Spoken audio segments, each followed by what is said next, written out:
어떤 마음씨 좋은 젊은이가 있었습니다. 출근길에 회사로 가는 지하철에서 내리면 동냥하는 사람들이 보입니다. 종종 돈을 줍니다. 5천 원씩. 그러다가 언제부턴가 3천 원씩 줍니다. 그리고 좀 지나서 2천 원씩 줍니다. 거지가 궁금하기도 하고 기분이 나쁘기도 해서 물어봅니다. 왜 자꾸 돈이 줄지요? 네, 제가 총각 때는 5천 원씩 드렸는데 결혼하니까 돈 쓸 때가 많아서 3천 원으로 조절을 했고 또 아이가 생겨서 2천 원밖에 못 드립니다 라고 정중하게 말했습니다. 근데 이분이 화를 내는 거예요. 아니 이 양반아, 나한테 줄 돈으로 당신 처자식 먹여 살렸단 말이야. 인간은 자기중심적입니다. 자기중심적으로 말하고 생각합니다. 인간의 가장 심각한 질병, 인류 사회의 가장 심각한 문제입니다. 그리고 대부분의 가정들이 겪는 고통의 원인도 자기중심성에 있습니다. 부부 사이에 어떻게 내 남편은 그렇게 생각할 수 있냐? 어떻게 내 아내는 그렇게 생각할 수 있냐? 사회의 문제도 그렇습니다. 강한 자와 약한 자가 각각 자기 중심으로 생각합니다. 힘을 가진 자의 뜻대로 되는 경우가 많기 때문에 기득권, 갑질 이런 것이 문제가 되는 것이지, 사회적 약자들도 자기 중심으로 사고하고 행동하는 것은 크게 다르지 않습니다. 모두가 회복이 필요하고 구원이 필요합니다. 이것이 조금이나마 극복이 되는 관계가 있다면 그것을 공동체라고 합니다. 대표적으로 가족이죠. 함께 먹고 함께 굶고 함께 울고 함께 웃고. 근데 모든 가족이 다 그런 건 아닌 것 같아요. 어떤 사람은요, 한 집에 살면서 자기 먹을 거 몰래 숨겨놓고 그 정도 비겁한 사람은 많이 없겠지만 여러분 딴 주머니 차잖아요. 좋은 일을 하더라도 그거 좋지 않습니다. 공동체가 깨지는 거죠. 옛날에는 그런 일 많았습니다. 제가 옛날에 어떤 청년한테 들은 이야기인데, 자기 집에 아들이 자기 하나뿐인데 우유가 성장기 아이들에게 좋다는 말을 듣고 부모님이 우유를 배달시키는데 돈이 없으니까 하나만 시키는 거예요. 어른들도 안 먹고 누나들도 안 먹고 이 아들만 우유를 주는 거예요. 여러분, 그 아들이 이 우유를 먹고 잘 자랄까요? 물론 가족끼리 끈끈하게 똘똘 뭉쳐서 잘 살면 그것도 참 귀한 일이지만, 여러분 그것도 가족 사랑도 한계가 있습니다. 아이에게 맛있는 거 싸주면서 친구들 주지 말고 너만 먹어라. 요즘에는 먹는 게 그래도 귀하지 않으니까 좀 잘 없겠지만 사실은 더 심각해졌습니다. 스카이캐슬 같은 드라마 보면요, 서로 도움되는 친구들끼리는 어울리고 사귀고 내밀하게 서로 도움을 주고받고, 그러나 그 친구도 나와 경쟁 관계에 놓일 때는 냉정하게 선을 그을 줄 알아야 네가 살아남는 거야 라는 것을 은연중에 가르치는 가정들 많습니다. 이 사랑의 대상을 조금 더 넓히면 애국, 애족, 민족주의가 됩니다. 그러나 나라 사랑도 언제나 선한 것은 아닙니다. 우리가 약소국일 때에 나라 사랑, 독립운동, 숭고한 것이지만 우리를 침략한 일본인들의 나라 사랑은 악에 가까운 것입니다. 결국 세계가 함께 잘 살기 위해서, 인류의 문제를 해결하기 위해서 내 나라, 내 민족 사랑 이상의 무엇이 있어야 된다는 겁니다. 물론 내 나라도 사랑하지 않고 자기 것만 챙기는 사람들에 비하면 훌륭한 사람들임에 틀림없지만 그것도 한계가 있다는 거죠. 여러분, 신약 성경 전체의 가장 첨예한 문제가 유대인들의 나라 사랑, 민족 사랑, 그것을 넘어서는 복음의 힘, 사랑의 능력을 살아내는 것이었습니다. 여러분, 사람은 다 이기적이기 때문에, 자기 중심이기 때문에 본래 여러분 선교, 해외 선교는 큰 도전입니다. 지금은 그래도요, 한국이 뭐 해외도 가끔씩 나가보고 그렇지만 1989년 이전에는 여러분 아십니까? 기억하십니까? 해외 관광 가려고 해도요, 정부의 허가를 받아야 했습니다. 가까운 나라 일본 다녀온 사람도 거의 없었어요. 여러분, 심지어 2000년 전에 그 머나먼 나라, 로마에서 스페인, 어디에 붙어 있는지도 모르는 나라를 위해서 선교하고 돈을 보내고 목숨을 걸고 찾아가는 일은요, 보통 사람이 상상하기 힘든 그런 일이었습니다. 로마서는 처음부터 그 목표를 분명히 합니다. 헬라인이나 야만인이나 barbarians, 영어로 그렇죠. 지혜 있는 자나 어리석은 자에게 다 내가 빚진 자라. 모든 사람에게 빚진 자다. 내 존재 자체가 그들을 위해서, 그들 때문에 있다는 거죠. 그들을 위해서 목숨이라도 바쳐야 한다는 고백입니다. 여러분, 모든 사람을 표현하는 다양한 방법이 있죠. 여러분, 서양인, 동양인, 남자, 여자, 그렇죠. 어른아이, 시골 사람, 도시 사람, 배운 사람, 못 배운 사람. 그런데 지구상의 인구 전체를 헬라인과 야만인으로 나누는 시각은 헬라, 즉 그리스 문명 중심의 시각입니다. 문명인이란, 인간다운 인간이란 헬라 말을, 그리스어를 할 줄 아는 사람, 다른 말을 쓰는 사람은 미개인, 야만인으로 보았습니다. 야만인이라는 말이 barbarian인데요, 헬라어도 똑같습니다. barbaros. 그런데 저 사람들이 무슨 소리를 하기는 하는데 저게 인간의 말 같지 않고 bar 하는 것처럼 들린다는 겁니다. 한국 사람들은 개 짖는 소리를 멍멍 그러잖아요, 그죠? 미국 사람들은 뭐라 그러는지 아십니까? bark 그러죠. 박 씨가, 제가 박 씨인데 PARK 안 쓰고 BARK를 쓰면요 아주 곤란한 연상이 되는 bark입니다. 그러니까 서양인들의 귀에 개가 짖는 소리가 bar라고 들리는 거예요. barbarian이라는 말은 짐승처럼 말을 하는 존재들이라는 말입니다. 한국 사람들이 오랑캐 그러지만요, 그것도 비하의 표현이지만 오랑캐는 인간들 중에서 좀 열등한 존재를 말하는 반면에 헬라어에서 barbaros는 인간보다는 짐승에 가까운 존재를 뜻합니다. 바울이 다른 데서는 모든 사람을 말할 때 주로 유대인이나 헬라인이나 이렇게 말했죠. 로마서를 시작하면서 헬라인이나 야만인이나 라고 하는 말을 사용한 것은요, 이 헬라어가 통용되는 세계 너머의 선교를 처음부터 꿈꾸고 있다는 말입니다. 그리고 마지막에 와서 분명히 말합니다. 23, 24절 함께 읽습니다. 이제는 이 지방에 일할 곳이 없고 또 여러 해 전부터 언제든지 서바나로 갈 때에 너희에게 가기를 바라고 있었으니 이는 지나가는 길에 너희를 보고 먼저 너희와 사귐으로 얼마간 기쁨을 가진 후에 너희가 그리로 보내주기를 바람이라. 스바나, 스페인을 옛날에 이렇게 불렀죠. 스페인으로 여러분들이 로마 교회가 보내주기를 바랍니다. 이 보낸다라는 말은 본래 펜포라는 동사인데 여기에 프로가 붙어서 강조가 되면 어떤 사람의 여행에 음식, 돈, 동행 및 여행 수단을 준비하는 등으로 도와준다는 말이고, 그래서 파송한다라고 번역할 수 있는 말입니다. 바울이 로마서를 쓴 주요 목적 가운데 하나가 바울이 스페인 선교를 가고자 하는데 로마 교회가 파송 교회가 되어주면 좋겠다 하는 뜻이 담겨 있습니다. 그래서 로마서는 선교사의 파송 요청 편지라고 볼 수 있습니다. 그런데 약간의 문제가 있습니다. 그렇게 보기에는 너무 길어요. 너무 복잡해요. 자기 소개만 하면 될 텐데, 그러면서 좀 부드러운 말로 하고요, 선교하려는데 도와주세요라면 하면 될 텐데 너무 길고 너무 강해요. 몇 가지 가능성, 왜 그랬을까? 왜 이렇게 긴 편지를 썼을까? 첫 번째로 선교사로서의 자기 신학을 설명하는, 나는 이런 복음을 전하는 이런 신학을 가진 사람입니다 라고 하는 theological resume, 신학적 자기소개서라고 볼 수 있습니다.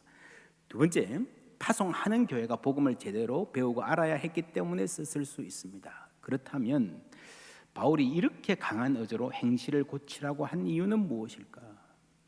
지난 주일까지 계속해서 살펴보았습니다. 바울은 강한 자, 약한 자들을 강력하게 도전합니다. 그리고 그 교회 강한 자들, 주류 교인들을 향해서 여러분은 돌감람나무입니다, 주제 파악하십시오, 교만하지 마십시오 라고 하는 아주 강한 말로 질책까지 했습니다. 15장 14절 15절 함께 읽겠습니다. 내 형제들아, 너희가 스스로 선함이 가득하고 모든 지식이 차서 능히 서로 권하는 자임을 나도 확신하노라. 그러나 내가 너희로 다시 생각나게 하려고 하나님께서 내게 주신 은혜로 말미암아 더욱 담대히 대략 너희에게 썼노니 예, 더욱 담대히. 듣기에 따라서는 상당히 기분 나쁠 수도 있는 굉장히 강한 내용을 썼다는 말입니다. 왜 그랬을까요? 선교 파송 요청 편지라면 이게 더욱 의외죠. 그래서 우리가 당시의 사정과 바울의 선교 이해를 살펴볼 필요가 있습니다. 이 부분은 로마서를 이해하는 데서뿐 아니라 성경적인 선교가 뭔가 하는 본질에 대한 아주 중요한 통찰을 보여주기 때문에 우리가 차근차근하게 질문하고 살펴볼 필요가 있습니다. 로마서에 탁월한 주석을 쓴 주엣이라고 하는 학자는 스페인 선교 지원이 의미하는 바를 몇 가지로 나열합니다. 그 거리가 얼마나 멀었고 얼마나 험했을까, 위험했을까, 많은 비용이 들었을까 하는 질문과 함께 당시 스페인에 유대인 공동체가 있었을까? 두 번째, 스페인의 언어 상황은 어땠을까? 그 다음에 스페인 사람들은 로마인들을 어떻게 생각했을까? 여러분, 첫째로 유대인 공동체는요, 바울은 유대인이잖아요. 가는 곳마다 먼저 유대인 회당에 유대인 공동체를 찾아가서 거기서 설교하고 선교를 시작했습니다. 물론 많은 유대인들이 복음을 반대하고 핍박했습니다. 그래도 수십 명이 반대해도 그 중에 한두 명이라도 마음을 열면 거기서 복음이 시작되고 교회가 세워지고 그러는 거예요. 그러니까 한 곳에서 쫓겨나고 얻어터지고 그래도 다음 도시에 가면 또 회당에 들어가요. 그런데 유대인 공동체가 없다면 어디서 어떻게 선교를 시작할지가 너무 막막한 거예요. 둘째로 언어 상황입니다. 바울은 아람어 플러스 헬라어에 능통한 사람입니다. 근데 서쪽으로 가면요, 로마에서 서쪽으로 가면 라틴어밖에 모릅니다. 누군가가 내가 하는 헬라어를 라틴어로 통역해줘야 설교할 수 있죠. 여러분, 소통이 원활하지 않은 선교사가 얼마나 힘든지 여러분 아시죠? 근데 문제는 스페인 사람들이 라틴어라도 제대로 알았을까 하는 겁니다. 여러분, 이 로마의 동쪽 지역은요, 그릭 이스트는 그리스 문명, 알렉산더 위에 수백 년 동안 그리스를 써왔습니다. 그러니까 웬만한 사람들은 조금씩 그리스를 다 알아듣는 동네예요. 근데 이쪽은 라틴 웨스트라 그러지만 얼마 안 됐기 때문에 교육 수준도 낮았기 때문에 라틴어를 제대로 알아듣는 사람조차도 극소수였을 것이다. 그 토착어를 쓰는 거죠. 그럼 어떻게 합니까? 바울이 헬라어로 설교하고 누군가가 라틴어로 통역하고 그 다시 현지어로 통역해야 되는 이중 통역을 해야 되는 상황이 발생했을 수 있습니다. 바울이 갔다면 그 대단히 힘든 상황이에요. 그러니까 여러분, 이게 말이 쉬워서 스페인이지 당시에 스페인이라는 그 거리 감각과요, 스페인까지 가서 선교한다는 것은 정말 보통 일이, 상상하기 힘든 어려운 일인 겁니다. 더 중요한 문제는 이 스페인에 사는 사람들이 로마인들을 어떻게 생각했을까? 로마에서 왔다 그러면 로마인들은 우리에게 풍요한 삶을 가져다 준 수혜자입니다 라고 환영했을까? 아니면 평화롭게 살던 우리 마을을 빼앗고 세금이란 이름으로 수탈해가는 침략자로 보았을까? 주석가 로버트 주엣은 로마에서 왔다 그러면 임페리얼리스틱 이미지, 제국주의의 이미지가 강했을 것이다 라고 추정합니다. 제국주의, 그거 현대적 개념 아닙니까? 아니에요. 여러분, 임페리얼이란 자체가요, 로마 황제의 군사적 권한을 말합니다. 임페리움이 거기서 나왔습니다. 이 사령관으로서의 권한이 임페리움입니다. 로마는 모든 제국주의의 원조입니다. 여러분, 선교에서 이게 왜 중요한가 하면요, 2차 대전 후에 해방된 나라들 대부분이 비기독교 국가였는데 그 중에서 유독 한국 교회가 특별하게 성장할 수 있었던 이유 중에 하나가, 여러분, 인도 같은 나라는 영국이 지배했잖아요. 그래서 인도인들에게 기독교는 영국인의 종교입니다. 우리를 수탈하고 빼앗고 억누르는 나쁜 사람들의 종교. 근데 한국은 일본의 지배를 받았다가 미국에 의해서 해방되었잖아요. 그렇죠? 그러니까 기독교에 대한 이미지가 출발부터 좋을 수밖에 없는 거예요. 스페인 사람들은 로마를 무도한 침입자로 생각했을 가능성이 높습니다. 그러면 전도하기 쉽지 않지요. 불가능한 건 아닙니다. 그래도 할 수 있어요. 이때 중요한 것이 선교하는 사람들의 태도입니다. 여러분, 사람이 제국의 수도에 살다 보면 나름의 자부심도 있고요, 알게 모르게 내 태도 자체가 제국주의적이 될 수 있습니다. 내가 가서 저 어리숙한 사람들, 야만인들 깨우쳐 주어야지 하는 시혜자적 태도, 저 미개한 백성들 개화시키겠다는 태도를 말합니다. 그걸 고쳐야 된다는 거죠. 어떻게 고칠 수 있을까요? 바울은 자신을 야만인에게도 빚진 자라 그랬습니다. 내가 뭐 잘나서 가져다 주는 게 아니고, 내가 뭐 가진 게 있다면, 내가 뭐 받은 게 있다면 저분들 때문에 하나님께서 나에게 맡기신 것이다 라고 생각하는 거예요. 저분들 때문에 내가 있고 저분들 때문에 내가 선교사로 서 있는 것이다 라고 하는 고백이 빚진 자라는 말입니다. 그러면 로마 교인들이 어떻게 이런 태도를 훈련할 수 있을까요? 13장 8절 함께 읽습니다. 피차 사랑의 빚 외에는 아무에게든지 아무 빚도 지지 말라. 남을 사랑하는 자는 율법을 다 이루었느니라. 아멘. 여러분, 전혀 얼굴도 모르는 저 멀리 야만인, 우리하고 다른 사람들에게 내가 빚진 자다라고 고백하기는 힘들겠지만, 지금 내 옆에 있는 사람들, 우리 교우들에게, 우리 가족들에게, 이웃들에게는 내가 빚진 자입니다라고 할 수 있잖아요, 그죠? 여기서 시작하자는 겁니다. 15장 7절 함께 읽습니다. 그러므로 그리스도께서 우리를 받아 하나님께 영광을 돌리심과 같이 너희도 서로 받으라. 이 조그만 공동체 안에서 서로의 다른 점을 조금 다른데 그걸 수용할 수 있어야, 여러분, 그래야 서로 받을 수 있어야, 그래야 멀리 가서 아주 많이 다른 사람들 받을 수 있는 준비가 되지 않겠느냐라는 말이에요. 그런 훈련 없이 선교할 수 없다는 거예요.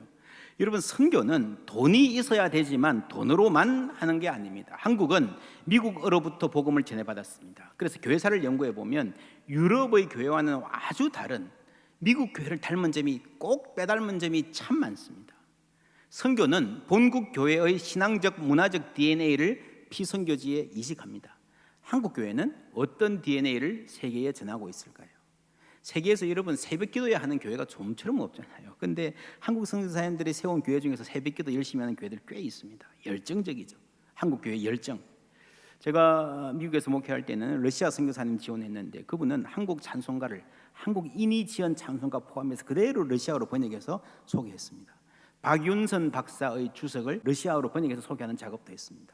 그러니까 한국의 신학자들, 박윤선, 이상근, 이런 분들의 신학적 자산과 오류도 그대로 흘러가는 거예요. 우리 교회도 한번 온 적이 있던 이기동 목사님이라는 분은요, 한국의 교회들에서 했던 어린이 주일학교 프로그램을 그대로 번역해가지고 외국에 소개하는 일을 지금 열심히 하고 있습니다. 그것만 해도요, 굉장히 그쪽에 도움되는 그런 사역이라고 합니다. 그러니까 그 모든 활동들을 통해서 교회의 제도와 뭐 교회 어떻게 하냐, 우리가 선교사로 가도요, 우리가 어릴 때부터 자라면서 보고 배운 대로 하는 거거든요. 그래서 교회의 좋은 면, 열정, 그리고 혹 교회에 건강하지 못한 모습이 있다면 그게 선교지에 그대로 흘러가는 거예요. 경쟁하고 싸우는 교회가 있다면 그런 태도도 그대로 선교지에 이식이 되는 겁니다.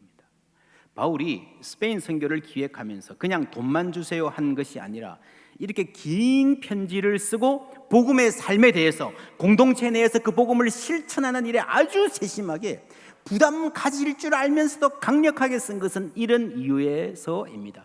서로에게 사랑의 빚진 자로 살 수 있어야 먼 나라 사람들에게도 빚진 자로 살 수 있는 거예요. 서로의 삶에 여러분 디딤돌이 되어주는 삶이 복음의 핵심적 실천이면서 선교의 전제 조건입니다. 선교적 교회, 미셔널 철치는요, 건강한 공동체가 건강한 선교를 할 수 있다는 원리입니다. 나눔과 섬김의 샬롬 공동체, 작년에 우리 교회 주제였죠. 우리가 함께 샬롬을 이루고 살아야 세상에 샬롬을 전하는 공동체가 될 수 있다는 말이에요. 어떻게 샬롬을 이루는가? 나눔과 섬김으로. 나눔과 섬김을 하면서 샬롬이 되어가는 거예요. 너희가 서로 사랑하면 이로써 모든 사람들이 너희가 내 제자인 줄 알리라는 선교는 사랑하는 공동체에서 가능하다. 예수님의 말씀입니다. 그렇다고 해서 건강한 공동체를 세우는 일을 완료하고 나서 그제서야, 그 이후에야 우리가 선교를 할 수 있다는 말은 아닙니다. 크리스토퍼 애쉬라는 분이 이런 말을 했어요. 로마서의 놀라운 점 가운데 하나는 로마 교회가 유대인과 이방인이 조화를 이루며 살기를 원하는 바울의 바람과 은혜의 복음이 도움이 필요한 바깥 세상에 넘쳐 흐르게 하려는 자신의 열심을 이들도 로마 교인들도 품기를 원하는 바울의 바람이 함께 간다는 것이다. 어느 교회도 복음의 열정을 품고 밖으로 나가지 않고는 복음의 조화 가운데 세워질 수 없을 것이다. 어느 교회도 동시에 복음의 평화 가운데 세워지고 있지 않다면 진정한 복음을 들고 밖으로 나가지 못할 것이다. 사람이 어떤 젊은이가 선생님이 된다면 행실이 바뀌겠죠. 물론 교과서적으로는 인격적으로 잘 다듬어지고 나서 선생으로서 충분한 자격을 갖추고 모든 일에 학생들의 모범이 될 수 있어야 선생님 되는 게 좋겠지만 그거는 교과서고요. 조금 모자라도 웬만하면 선생님 돼서, 그래서 좋은 선생님 되기 위해서라도 내가 더 좋은 사람 되려고 노력하는 게 그게 여러분 현실적이고 아름다운 겁니다. 부모됨도 그렇죠. 여러분 부모의 자격 완벽하게 갖추고 부모 되는 사람이 누가 있겠습니까? 여러분 내가 좀 좋은 엄마 아빠 되기 위해서라도 좀 더 좋은 사람 되어져 가는 게 하나님이 이 아이를 위한 것이 되지만 나를 위한 뜻인 거예요. 여러분 그게 선교입니다. 선교의 비전을 품고 선교를 잘하기 위해서라도 우리가 제대로 살자는 도전을 안는 거예요. 바울이 스페인 선교를 꿈꾸면서 로마 교회가 그 파송 교회가 되기를 바라는 마음으로 편지를 쓰면서 행실을 고치라, 서로 걸림돌이 되지 말고 디딤돌이 되라고 도전하는 것은 이런 이유였습니다. 서로의 삶에서 디딤돌이 되어주는 이 작은 실천을 통해서 로마의 교회가 스페인 선교의 디딤돌이 될 수 있는 것입니다. 우리가 하나님의 선교에 동참하는 것은요, 착각을 하면 나는 다 구원받았고 나는 다 회복됐고 우리는 선교할 자격이 있으니 너희들에게 선교해 줄게, 그게 아니라 하나님의 선교라는 큰 과정에서 선교를 하는 교회와 받는 교회가 함께 구원받고 함께 회복되어져 가는 거예요. 그래서 여러분 미셔널 처치, 선교적 교회라는 말은요, 선교가 빚어가는 교회입니다. 선교가 없이는 교회가 제대로 된 꼴이 될 수 없다라는 말이에요. 이 선교를 계획하면서 바울은 말합니다. 이 연애는 곧 나로 이방인을 위하여 그리스도 예수의 일꾼이 되어 하나님의 뭐가요? 복음의 제사장 직분을 하게 하사 이방인을 제물로 드리는 것이 성령 안에서 거룩하게 되어 받으실 만하게 하려 하심이라. 그리스도께서 이방인들을 순종하게 하기 위하여 나를 통하여 역사하신 것 외에는 내가 감히 말하지 아니하노라. 여러분 이방인들의 순종, 이것은 바울이 로마서를 시작하면서부터 자신의 인생의 목표라고 이야기했습니다. 그로 말미암아 우리가 은혜와 사도의 직분을 받아 그의 이름을 위하여 모든 이방인 중에서 뭐라고요? 믿어 순종하게 하나니. 믿음만이 아니라 믿어 순종하게 하나님입니다. 이 복음은요, 믿음의 순종을 가져오는 것입니다. 단순히 믿는다라고 말하는 것이 아니라 믿기에 순종하는 것까지가 구원이고 복음이에요. 이 복음이 뭡니까? 하나님이 다스린다라는 소식이잖아요. 하나님의 나라입니다. 그 소식을 듣고 알았어, 그렇구나, 하나님이 다스리는구나, 잘 알겠어, 끝. 그게 믿는 게 아니에요. 하나님의 통치를 믿는다라고 하는 것은요, 그 통치에 순종하는 백성이 되는 거예요. 지금까지는 로마 황제의 백성으로 그에게 복종하며 그가 로마가 우리 삶을 책임질 줄 알고 살았던 사람이 하나님의 백성으로 살아가는 거예요. 내 욕심의 노예로 욕심이 이끄는 대로 살았던 사람이 이제부터는 하나님의 뜻을 헤아리고 분별하면서 살아가는 거예요. 그게 구원입니다. 여러분, 하나님의 백성이 되는 것, 하나님께 순종하는 백성이 되는 것이 되어가는 것이 구원이에요. 그 순종의 삶은 하나님께 제물이 됩니다. 구약에서 사무엘이 순종이 제사보다 낫다라고 했죠. 오늘 말씀에 바울은 순종이 제사다라는 말입니다. 사실은 같은 말이에요. 사무엘이 순종이 제사보다 낫다라고 할 때는 형식적인 제사, 우리가 교회 와서 한두 시간 드리는 예배, 그 예배를 말하는 거예요. 그렇죠? 바울이 순종이 제사다라고 하는 것은요, 삶 전체가 넓은 의미에서 예배가 된다, 제물이 된다라는 말입니다. 여러분, 그리고 이 이방인들이 예수를 믿고 순종의 삶을 살기 위해서, 그 삶 전체가 제물이 되기 위해서는, 예배가 되기 위해서는 누군가가 제사장 역할을 해줘야 됩니다. 자신의 사역이 그 역할이라고 말합니다. 신약에도 여전히 이 역할이 필요합니다. 여러분, 제물이 된다는 것은요, 희생한다는 거예요. 그렇죠? 재물은 sacrifice, 영어로 sacrifice, 희생 제사입니다. 모든 제사는 희생 제사입니다. 희생 없이 제사가 없습니다. 바울은 어떤 희생을 말할까요? 빌립보서 4장 18절 함께 읽습니다. 내게는 모든 것이 있고 또 풍부한지라 에바브로디도 편에 너희가 준 것을 받음으로 내가 풍족하니 이는 받으실 만한 향기로운 제물이요 하나님을 기쁘시게 한 것이라. 아멘. 에바브로디도 편에 너희가 준 것. 바울이 로마 감옥에 갇혔을 때 빌립보 교인들이 헌금을 해서 보내왔습니다. 에바브로디도라는 사람이 들고 왔습니다. 그것이 하나님 보시기에 향기로운 제물이라고 말한 겁니다. 그 안에 빌립보 교인들의 희생이 담겨 있는 거예요. 헌신이 담겨 있는 거예요. 이제 로마 교인들이 스페인 선교를 지원하기로 결정한다면 그것 역시 상당한 희생을 감내해야 하는 것입니다. 당시 사람들의 경제적 수준은 그렇게 넉넉하지가 않았습니다. 그냥 별일 없이 사지 멀쩡하고 건강하면 열심히 일하면 큰 흉년이나 어려움, 전쟁 없으면 겨우 먹고 사는 수준이었습니다. 대부분이 그랬습니다. 그러니 해외 선교를 하려면요, 교회가 대단한 긴축을 해야 됩니다. 허리띠를 졸라매야 됩니다. 교회에 특별한 재정이 따로 있어서 긴축하는 것이 아니라 성도들의 삶에서 지출을 줄여야 하는 거예요. 여러분, 옛날 한국 교회는요, 목회자를 모셨는데 생계를 책임질 여력들이 대략 없었어요. 그래서 가정에서 밥을 하면서 식구들 먹을 쌀의 일부를 따로 모았습니다. 몇 끼마다 밥하면서 한 숟가락씩 모은 거죠. 한 숟가락씩. 그래서 일주일 동안 모아가지고 어디에 담습니까? 쪼마이 기억하십니까? 이런 쪼마이에 이름 다 써가지고요. 교회 와가지고 그걸 모아서 목회자들을 대접하고, 뭐 성가대는 밥 먹는 일이 잘 없죠. 뭐 밥 먹어도 다 국수 끓여 먹고 그랬잖아요. 그때 국수가 그나마 쌌으니까. 여러분, 성미를 몇 끼 모은다는 것은요, 겨우 빠듯하게 돌아가는 살림에서 내가 한 숟가락 덜 먹고 자녀들 배불리 먹일 걸 포기하고 주님의 일을 섬긴다는 의미였습니다. 빌립보 교회가 그렇게 헌금을 모아서 바울에게 보냈고, 이제 로마 교회가 스페인 선교를 결정한다면 마찬가지의 헌신이 요구되는 상황이었습니다. 요즘 말로 하면 이럴 겁니다. 어떤 가정의 부모가 열심히 일해서 아끼고 아껴서 자녀들 학비되고 공부시킵니다. 근데 교회가 스페인 선교하기로 결정을 했어요. 그러면 아버지가 온 가족을 모읍니다. 얘들아, 교회가 스페인 선교하기로 했다. 우리가 예수 믿은 것 얼마나 감사하니. 그 사람들도 예수 믿을 수 있도록 우리가 도우면 참 좋겠다. 선교 헌금을 하면 아빠 엄마가 더 이상 너희 학비 못 보태줄 것 같아. 너희들 아르바이트해서 마련할 수 있겠니? 좋아요 아빠, 해볼게요. 아르바이트 구해볼게요. 그래, 아빠도 내일부터 도시락 싸서 출근할게. 점심값이라도 아껴야지. 뭐 이런 과정, 사실은 이거보다 훨씬 더 어려운 헌신, 희생을 거쳐서 초대교회의 선교가 이루어졌던 것입니다. 한국교회의 첫날도 다르지 않았습니다. 이렇게 모은 정성을 받은 바울은 말합니다. 빌립보서 2장 17절 함께 읽습니다.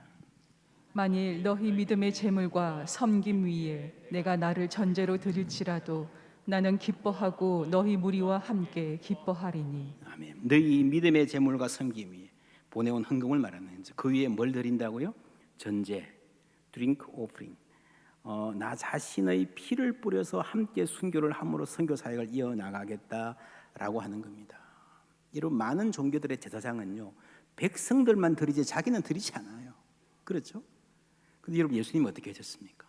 예수님은 우리를 위한 대제사장이면서 스스로 제물이 되신 줄 믿습니다. 그래서 바울이 성도들에게 헌금을 하라고 당부하면서 스스로의 생명까지 바쳐서 그 헌신을 완성하고자 했던 것입니다. 그것이 선교입니다. 여러분, 사뭇 비장하지요. 그러나 슬프지는 않습니다. 이 말을 하는 바울의 표정을 상상해 보십시오. 나는 기뻐하고 너희 무리와 함께 기뻐하리니. 할렐루야. 우리는 힘들지만 하나님의 말씀이 증거되고 그리스도의 사랑이 퍼져나가는 것에 기쁨이 있는 거예요. 쓰임받는 기쁨이 있는 거예요. 오늘 말씀에도 기쁨이라는 말이 나옵니다. 이는 지나가는 길에 너희를 보고 먼저 너희와 사귐으로 얼마간 뭐예요? 기쁨을 가진 후에, 기쁨을 가진 후에, 비장하지만 않습니다. 기쁨을 가진 후에 너희가 그리로 보내주기를 바랍니다. 1장에서도 이랬습니다. 이는 곧 내가 너희 가운데서 너희와 나의 믿음으로 말미암아 피차 아니함을 얻으려 합니다. 믿는 이들의 교제를 통해서 서로 위로가 되고 안위가 된다는 거죠. 여러분, 바울의 태도가 굉장히 경직되고 비상할 것 같은데 여러분, 의외로 여유가 있습니다. 그게 여러분 예수 믿는 사람의 특징입니다. 왠지 아십니까? 그리스도께서 이미 승리하셨기 때문입니다. 하나님이 모든 것을 책임지시기 때문입니다. 너희와 사귐으로 얼마간, 어느 정도, 조금이죠. 기쁨을 가진 후에 로마에 가면 함께 밥도 먹고 카페도 가고 로마 관광도 조금 하고 그리고 가겠다는 거예요. 이런 여유, 여러분, 그런 사귐을 아주 소중히 여겼습니다. 그리스도인들은요, 건강한 교회는요, 일만 잘하는 걸로 부족합니다. 교제가 필요합니다. 가끔씩 함께 밥도 먹고요. 우리 교회 학교 몇 주 전에 그 한마음 수련했던 거 여러분 보셨죠? 교회가 좀 잘 대접하면 좋습니다. 교육자들도 당회원들도 성가대도 교육부도 다른 모든 사역들이 여러분 함께 이렇게 서로의 교제를 즐기는 시간이 필요합니다. 그래서 단기 선교를 가도 물론 처음에 가서는 고생하는 데 가지만 할 수만 있으면 조금이라도 마지막에 한 번 정도는 좀 정치 좋은 거 구경도 하고 맛있는 것도 먹고 그렇게 오는 게 좋습니다. 제가 시카고에서 오래 사역을 했는데 시카고 근처에 위튼 대학이라는 곳이 있습니다. 빌리 그레암 목사님도 거기 나오셨고요. 엘리엇이라고 하는 아주 유명한 선교사님 포함해서 걸출한 선교사님들 많이 배출한 정말 세계 선교 요람이라고 할 수 있는 참 훌륭한 학교 위튼 대학입니다.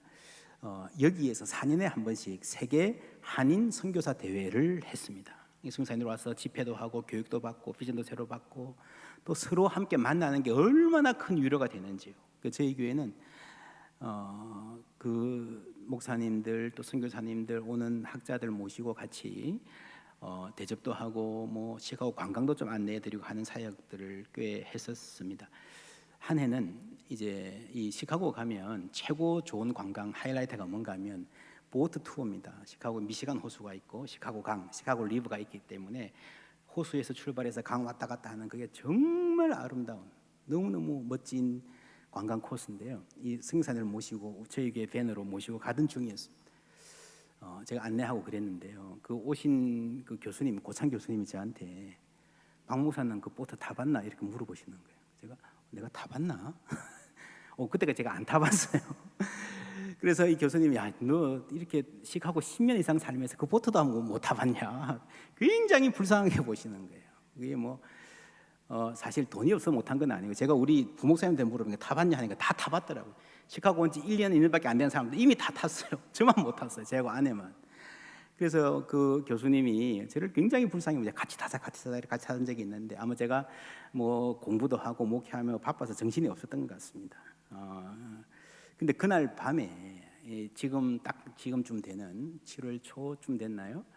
한여름 밤이었는데 그날 너무 좋았습니다. 하늘에서 별이 쏟아지고 바람도 얼마나 시원하게 부는지 그때 아름다웠던 이 호수와 시카고의 야경은 지금도 잊을 수가 없습니다.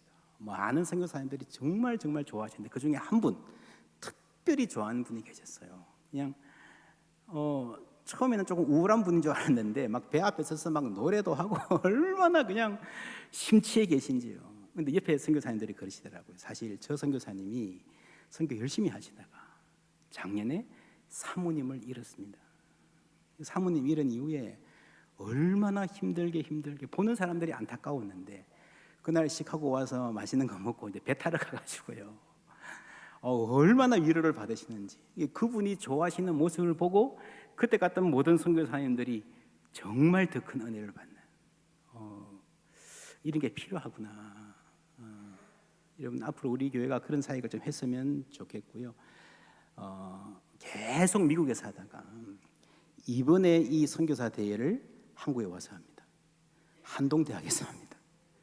놀랍죠, 그죠? 포항에서 이제 한동대학에서 하는데 물론 이제 올해는 코로나 때문에 몇천 명 이렇게는 못 오시고 한 300명 이렇게 와서 조금 작게 온앤오프로 하시는 것 같아요. 그래서 저희 교회 권사님들이 가서 간식 섬기는 거 도와드리고 저희 교회가 작지만 선물도 드리고 그렇게 하려고 준비하고 있습니다.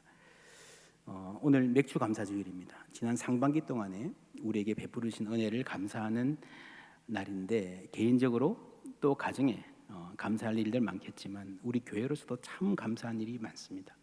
우리 교회가 무엇보다 점점 이웃들을 돕는 사역이 늘어나고요, 끊이지 않고 사랑과 선행의 소식이 이 6개월 동안에도 계속되었음을 무엇보다도 감사드립니다.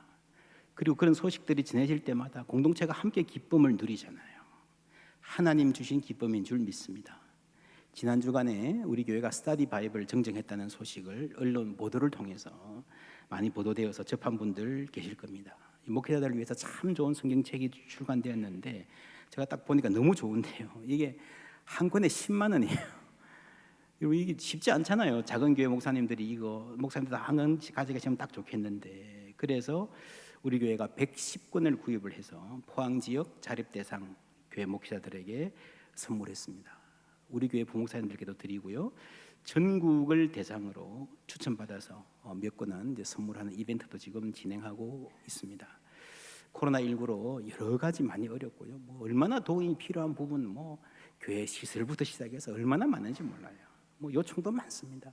사실 우리가 다 도와드리면 좋겠는데 그렇게는 못해요. 그러나 무엇보다도 교회를 말씀 위에 세우는 사역이 가장 소중한 사역 아니겠습니까? 우리가 뭐 좀 다른 거 없어도요, 정말 교회가 말씀 충만하면 이 어려움 잘 이길 수 있을 줄 믿습니다. 그래서 우리 교회가 함께 기도하면서 우리 주위 교회들 할 수 있는 만큼 최선을 다해서 돕고 선교사님들을 섬기고 또 약한 이웃들을 품는 이런 헌신, 이 헌신을 통해서 하나님 영광 받으시기를 원합니다. 하나님이 영광 받으시면요, 우리에게는 기쁨이 넘칩니다. 하나님 영광 받으시면 내 주문에선 돈은 나가도요, 우리 이 선물도 올리브 헌금으로 했는데 여러분 얼마나 힘든 가운데 헌금하신지 제가 잘 알고 있습니다. 정말 쉽지 않은 헌금들을 하셨습니다. 그런데 그것을 통해서 하나님이 영광 받으실 때에 우리 가운데 기쁨이 넘칩니다. 여러분 주는 것이 받는 것보다 복되다 그러셨잖아요. 그 기쁨이 빚어가는 교회, 그런 가정 되기를 바랍니다. 정말 간절히 바라기는 우리 자녀들이 주는 것이 복되구나, 나도 주면서 나누면서 살아야 되겠다 하는 것을 눈으로 보고 몸으로 익히고 살았으면 좋겠어요. 그래서 우리 포항제일교회가 이 어려운 때에 하나님께 소망이 있음을 세상에 보여주는 복된 교회, 또한 우리 각 가정이 그러한 가정들 되기를 주님의 이름으로 축원합니다.